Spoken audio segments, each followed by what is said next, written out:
Welcome to On the Journey, this first video podcast for the OHDSI community.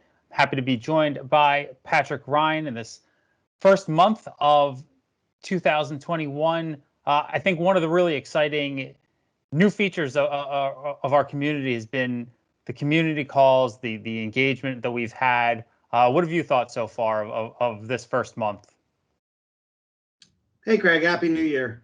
Yeah, it's actually been amazing. 2021, we've turned a new leaf, and much to credit of your leadership. I really like how our community is coming together on our community calls. We've moved the time of those meetings to every Tuesday at 11 a.m. Eastern time, and we've created a new format to really try to provide a more rich way for people to engage. And it's been really exciting to see over 100 collaborators coming together over the last couple of weeks together as a broader community. Also really like how our communities adopted the use of the Microsoft Teams environment within OHDSI. So we've got all of our work groups holding meetings and really creating a really great place to support open science and international collaboration. You know, we've housed these the information on the community calls on a new page on ohdsi.org, and these calls all take place in Microsoft Teams. If you don't have access, you can fill out a form right on our website to get there and join these calls. The first one we had in of the new year was a presentation by you on OKRs, objectives, and key results. Can you just talk about why you thought that was the appropriate way to start the calls for the new year? Yeah, one of the things that's really impressive to me about what we're doing in OHDSI is that we're bringing all of these researchers together. And while we're accomplishing a lot individually and as in small groups, I thought there was an opportunity for us to think about what if we could set our sights on some really bold, ambitious objectives that we could all collaborate on together. So talking with the OHDSI steering committee, we thought about maybe it would be useful for us to try to unify on a common framework to think about how we could accomplish our collaborations together.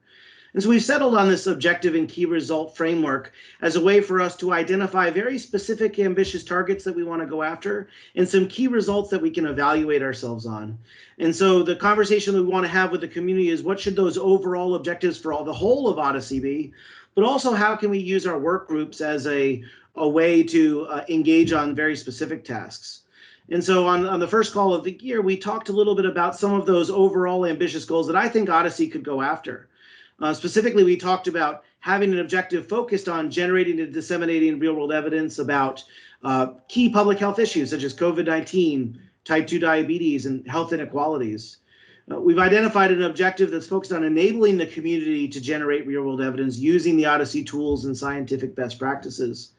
And I also set forth a proposal that we should think about an objective to build an international medical product safety surveillance system that provides all stakeholders access to evidence about the incidence and risk of outcomes associated with drug exposure.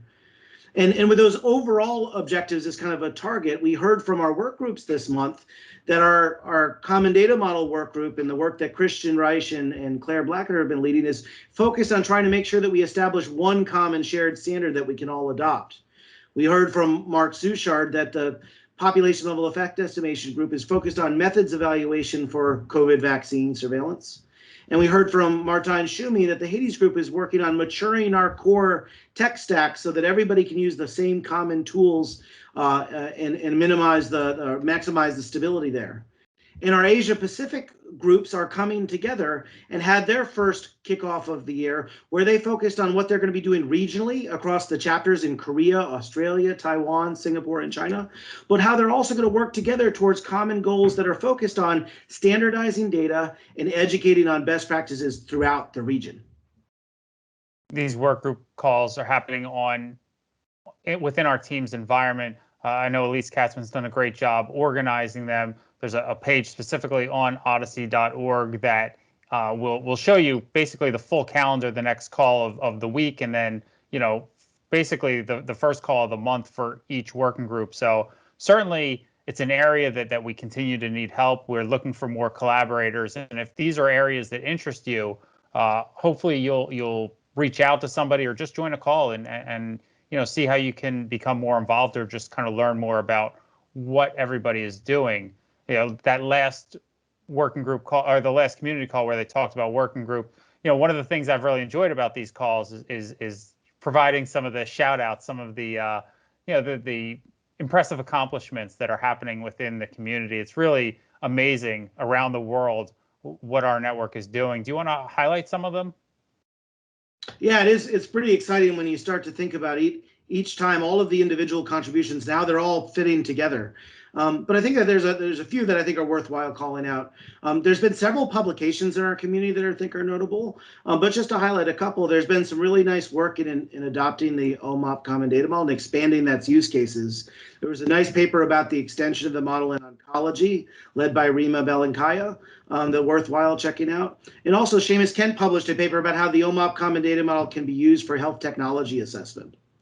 There's also applications of the Common Data Model that we're seeing. So it was really exciting to see one of the first preprints come out of the National COVID Cohort Collaborative, N3C, that Andrew Williams and Kristen Koska focused on, which demonstrates how we're using the OMOP Common Data Model to support COVID research. Beyond papers, though, there's a lot of collaborative work that's coming together that I think is useful. Under George Ripsack's leadership, we've now responded and provided public comments to the FDA's protocols about how they're doing COVID vaccine safety surveillance and trying to help our colleagues at the regulatory agencies with thinking about the best practices of use of data. In the last month, we've released several tools. Atlas 2.8 was released, so a big shout out to Chris Knoll and the Odysseus team for that major accomplishment and supporting the community and adopting that. And we also heard from Peter Reinbeck and the work he's done with Maxime Monet on the CDM inspection tool, which is a great tool. And we've also seen the resources in the community expand. So the Eden Academy, under the leadership of Nige Hughes, we've now seen 2 new classes added to that this month, one on population level effect estimation and one on patient level prediction. There's a lot of things that have been happening in rapid succession that it's really great to see that the community can start to raise awareness of and to take advantage of. And if you want to learn anything more about any of these, read the papers, learn more about the tools or the new Eden classes. They're all listed on the community calls page. If you go to each week, the specific shout outs from that week are listed with links to the paper. So really great opportunity to catch up on everything that is happening. Now we move forward. I know we have some really great topics planned for February community calls. Talks about Eden, talks about some of the tools in the network, talks about our COVID work, and a one I'm excited about is kind of a way to help newcomers who are just starting the journey. How do you get involved? That's a February 9th call. I'm looking forward to that one. So really some exciting stuff. But beyond that, there's some really good collaboration opportunities coming up. Do you want to highlight a couple? Yeah, I think that there's several things that are going on, and I think February is going to be a great month to see OHDSI in action. We mentioned that the population level effect estimation group is settling on an OKR focused on methods research for COVID-19 vaccine safety surveillance. And indeed, that group has been hard at work in their work group, and I think there's going to be an important work to support the development of a protocol and the execution of that this month, and encourage people to join that. There's a few ongoing studies that I would actually encourage the community to get involved in. The Charybdis work that focused on COVID-19 disease natural history last year, we're now moving into a new phase to think about Charybdis 2.0. I would encourage people to think about what questions we still need to learn about this disease. Jenny Lane is leading a study that is focused on musculoskeletal adverse events associated with hormonal treatments in breast cancer, and would certainly encourage people to join her in her study. She's looking for data partners. There's a study that we're going to be looking for data partners to participate in, which is trying to characterize the incidence rate of adverse events that may be associated with vaccines. This is going to be a study that's led by 2 of our PhD students at Columbia University and in Oxford, Anna Ostropovitz and Jingtong Li.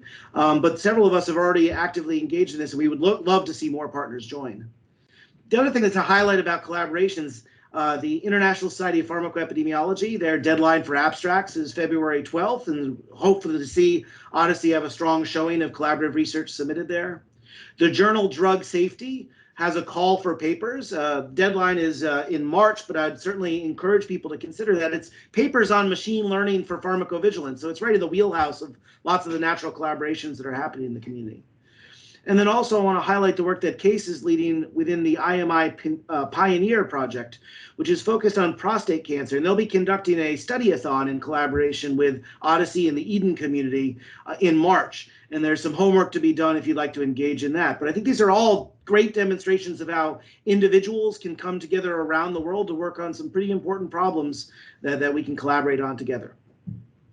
It certainly is an exciting time to be involved in OHDSI. Everything that we've talked about is available on the website and certainly on our social platforms, Twitter and LinkedIn. So I'm looking forward to next month, the collaborations, the calls, and hopefully even continuing to raise the engagement, because I think we've taken a really positive step forward over the last month. Yeah, exciting to have everybody on the journey with us already, and looking forward to others to join the journey with us. Thanks, Patrick. Thanks, Craig.